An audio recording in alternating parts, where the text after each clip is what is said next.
So it's been over a year since I tore my pec, and I've been getting a lot of inquiries and questions on the YouTube videos that I've already done. So I just thought, well, I might as well do an update video. Like I say, it's just over a year since I actually did it. So here's the video and where I'm at the moment.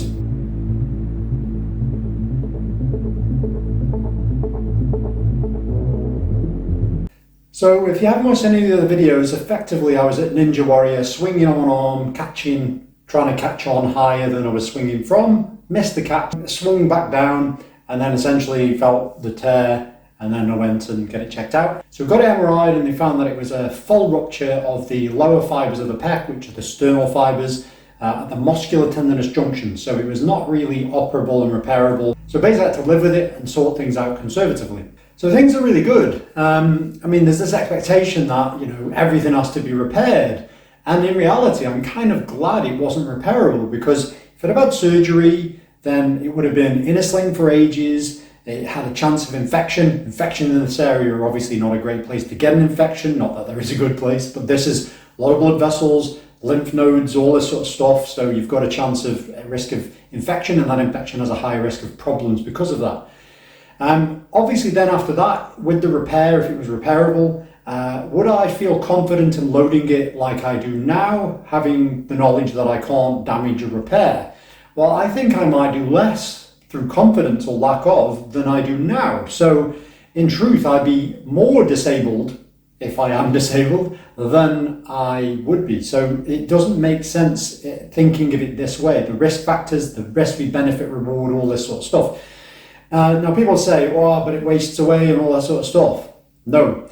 The thing is, research shows that muscle can be maintained in size or grown in size, hypertrophy rather than strength, for just very strong contractions to failure. Now, my brain doesn't know my pec isn't attached, so my muscle can still contract fully, and guess what? It hasn't atrophied. Now, it looks different in contour terms, so obviously relaxed, and I'll show you some videos for this now. Relaxed is, you can sort of see the contour difference. If you're looking, I'll point that out. If I contract with my hands clasped in front, then you can see clearly a difference in right to left. If you're looking at it from the side, you can see where the actual divot is as well. If I do like a hands on hips, pec sort of contraction, then you can see where you can still see the sheath, if you like, the fascial sleeve for the pec sort of pulling down. Whereas on the other side, you can still see the fullness of muscle go all the way up into the armpit before it becomes tendon.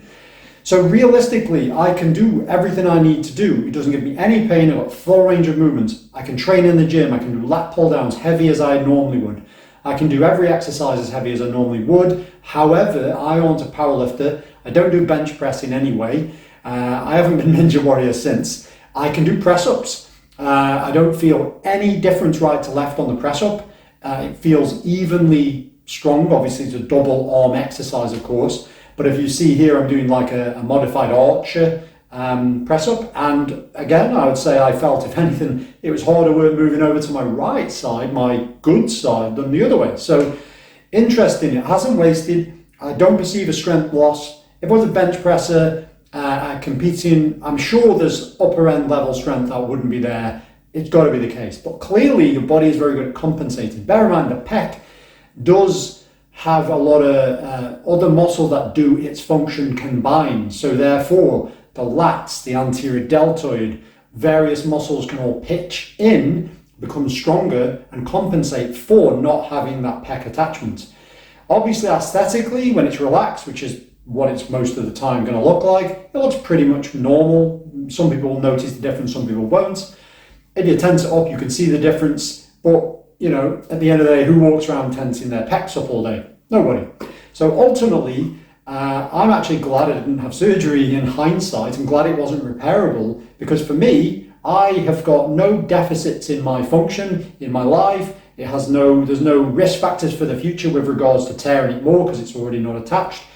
So in truth, it's all good. And this shows you that sometimes surgery may not be appropriate, may not be worth it, might not be possible in my case, but it's not always the right option. And sometimes people strive for perfection for no apparent reason.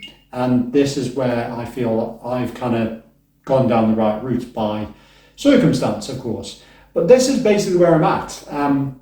Like I say, I think all in all, considering the extensiveness of injury, I think he's done pretty good. I think I can't argue with the fact that I have no problems with it. So don't worry. I think one way or the other, you can get things going. The key was at the beginning, as you saw in the previous videos, get it moving, start loading it within its tolerance. Don't force it, build it up. Obviously get it checked out, make sure you know what you're dealing with, but getting things moving, getting things going, restoring normality is the key, because the longer you immobilize, the longer you don't do stuff, the more likely you are to deteriorate and not do so good. So anyway, that's my post-year update from the pec tear. So that's it for this video, and I'll see you next time.